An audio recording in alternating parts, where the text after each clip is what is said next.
Europe 1, 7h12. Europe 1 matin, édition spéciale. Bruce Toussaint. C'est la 29e heure.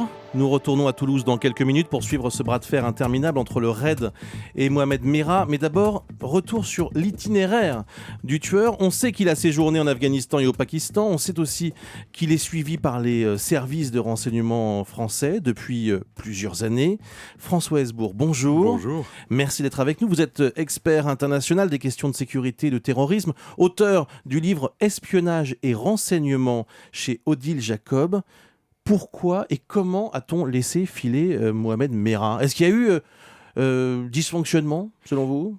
La question, au moins, mérite d'être posée, et vous venez de la poser d'ailleurs. J'avoue que quand j'ai ouvert le journal Le Monde en début d'après-midi hier, il y a une demi-page entière consacrée aux errances de cet homme en confins du Pakistan et de l'Afghanistan. Et cet article n'était pas un jus de crâne, comme on dit dans votre métier. C'est vrai. Et comme le nom de M. Merah n'avait pas été livré au public avant 3h30 du matin, ça laissait très peu de temps pour faire du journalisme d'investigation. J'en déduis que cet homme était effectivement fort bien connu et que la nature de ses visites en Afghanistan et au Pakistan était certainement très bien connue par les personnes qui ont renseigné le journal Le Monde. Vous avez entendu ce qu'a dit Claude Guéant hier soir, le ministre de l'Intérieur. Il a dit on ne peut pas arrêter quelqu'un pour ses croyances. Ah mais c'est tout à fait exact. On ne peut même pas l'arrêter pour ses errances. Mais on peut surveiller. Quand on soupçonne quelqu'un d'être un espion, quand on soupçonne quelqu'un de se livrer au trafic de la drogue ou de faire du grand banditisme, on le met en surveillance, on met cette personne sous filature, et le nom de Merah, le nom de la fratrie Merah était connu effectivement des services.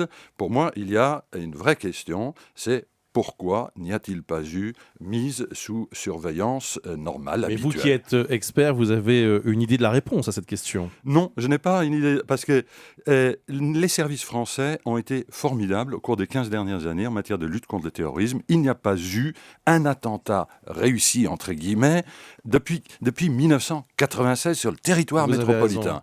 Mais alors, ça veut dire quoi ? Ça veut dire que quand on surveille comme ça des individus aussi dangereux, il peut y avoir une faille, il peut y avoir un élément comme ça qui fait qu'avec aussi un concours de circonstances, on laisse échapper quelqu'un.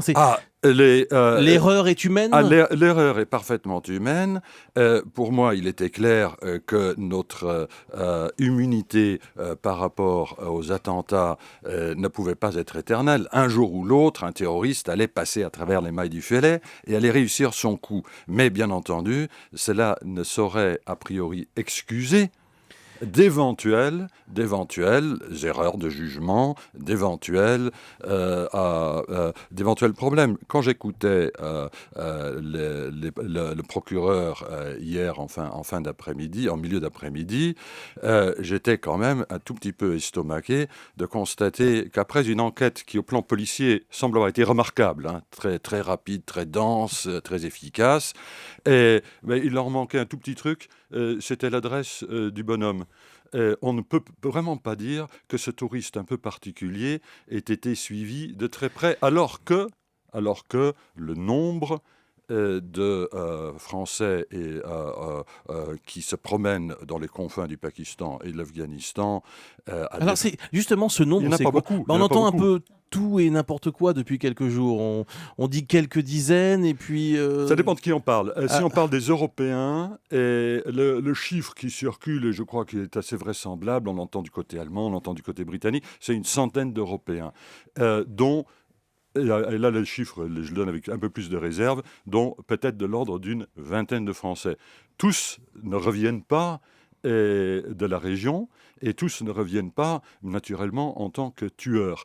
Mais ce qui est clair, c'est qu'il ne s'agit pas là d'un mouvement de masse, il s'agit là d'un tout petit nombre de personnes. Merci François Hesbourg, je rappelle que vous êtes auteur de Espionnage et renseignement chez Odile Jacob. Merci d'avoir été avec nous ce matin. Europe 1, 7h17. Europe 1 matin, Bruce Toussaint. édition spéciale.